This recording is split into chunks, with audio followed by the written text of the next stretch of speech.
Valentil Força Defesa Timor-Leste hal abertura do exercício Hari Hamutuk pada Lasanulu e a Salão Unidade de Apoio Serviço Metinaro.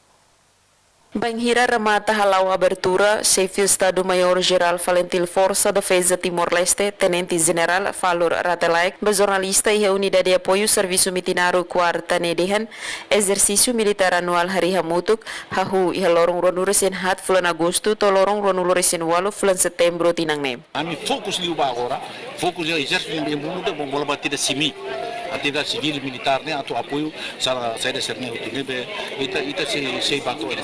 Nedehan exercício ba capacitação especialidade sira hanesan mecânica, eletricidade, usa painel solar, ho material uiwing nebe comunicação. Nia hateten dificuldade mak estrada no udan, mas bem husu para halo esforço em saber lau bawin. Nunemos atividade social ba comunidade sira iha kalai hatan bane comandante FFDTL hateten se iha terreno depois max hare. Membro FFDTL max se participa barak, mas bela bela hateten sai ba público na hira no kilat iha hira.